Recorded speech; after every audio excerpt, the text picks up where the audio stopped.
Continuing the conversation right now with Trucker Randy. Appreciate him being here today. It's good talking to him. And if you want to join in too, please do. 231-347-4382.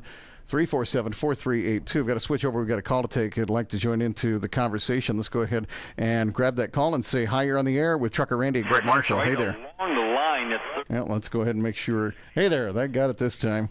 You're on the air with us. and I'm third. Well, doggone it. Hey, you're on the air with us. Thanks for calling. I'm Greg Marshall. It's Trucker Randy.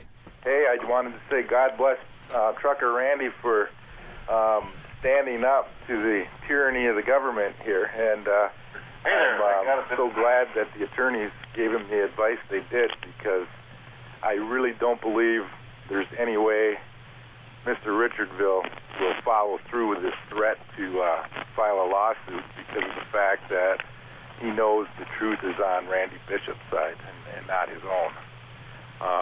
The other comment I wanted to make was the discussion before you went to break was about Richardville offering freedom to teach for teachers.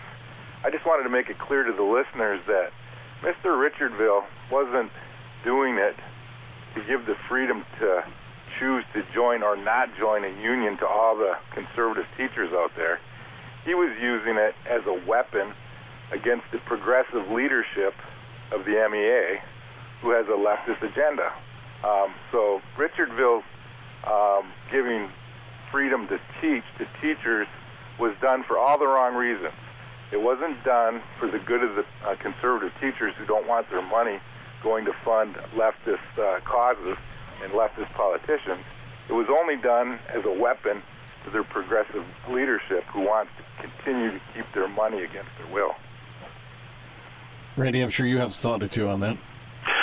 Well, I agree with the caller. I mean, the bottom line on this issue is that, as we've seen in many other states, is that workers that are in forced unionized states, many of the actual workers that are having the dues taken out of their paychecks as a condition of employment, 40% of them, Greg, do not agree with the political agenda of the union bosses. They don't agree with who they donate money to in political campaigns. They don't agree with what they support as far as agendas, personal situations like abortion and gay marriage and a lot of these other issues, but yet they're slaves to, in order to have a job and feed their family, those dues are mandatorily taken out of their paycheck, and that money then is used for whatever the union bosses want to support.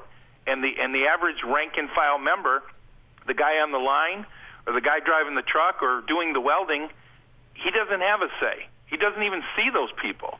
That money goes, and the money goes into the political campaigns of people that will continue this agenda, because they have a socialistic agenda that they want to keep going to perpetrate this slavery.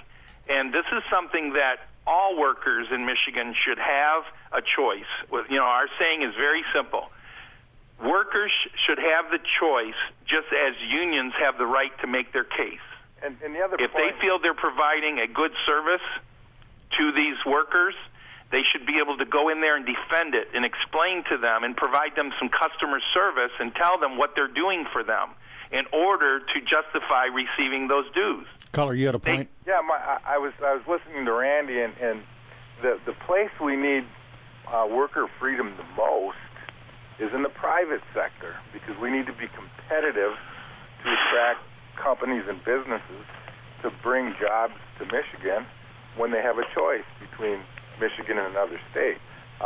And that would not only benefit the state, but it would benefit all government employees too, because there would be people buying houses, people sending their kids to school, a higher tax base for municipalities. So giving it to the government employees and not the private sector employees really doesn't achieve the goal of bringing new jobs to Michigan at all. I mean, it would be great for those 40% of conservative teachers who despise giving their money to a left-wing organization that's funding the re-election campaigns of Debbie Stabenow and Barack Obama, especially new teachers.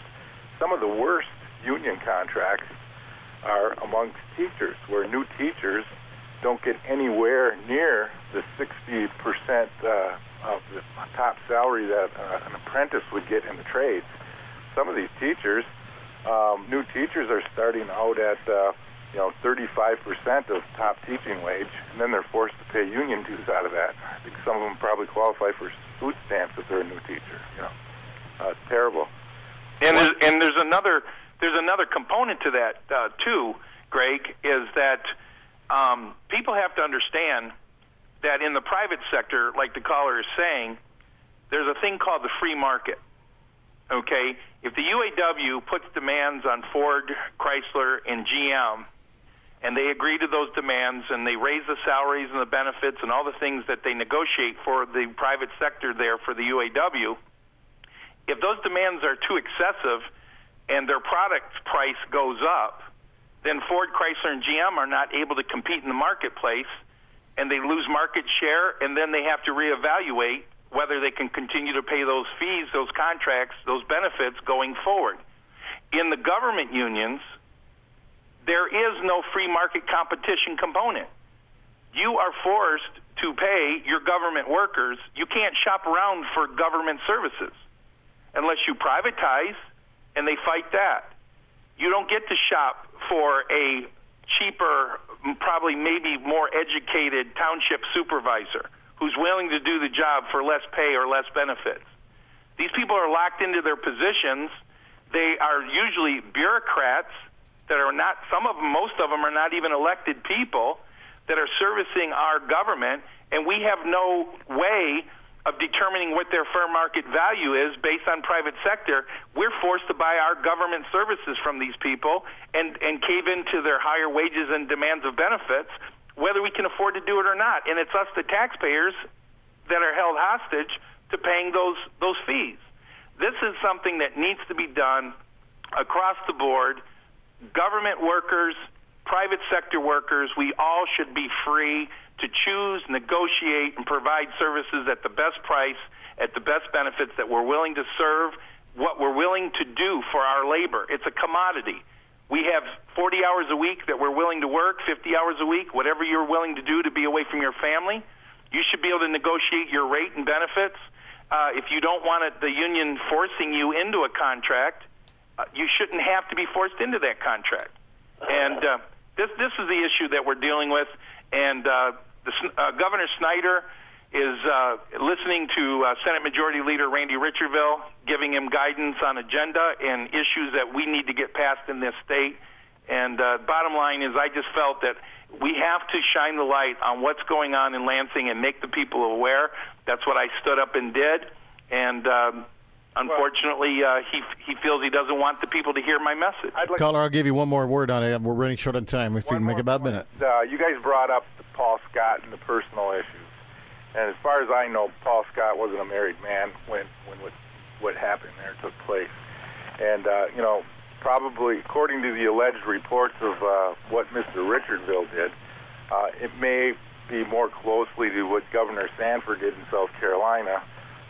And he stepped down. That one's hard to say right now. Yeah, he stepped down from the governorship, and I would say what Richardville did is worse than that, and probably closer to Governor Spitzer and Anthony Weiner. And I can't believe that our other good senators here in Michigan haven't taken a vote of no confidence yet and are allowing him to continue to lead them in spite of the personal issue and everything else. It just is beyond belief to me.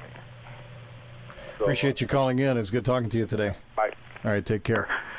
Trucker Randy, I know we're running short on time right now, but I've got about a minute and a half left. First off, we can find you on Facebook, right? Yeah, Trucker Randy. Just send me a friend request, and if anyone wants to email me, my email address is truckerrandy@hotmail.com. What's some of the issues you're going to be working on? You're going to be continuing to try to push right to work right now, or moving to different ones for the moment? I mean, where does that all stand as far as the news of the day?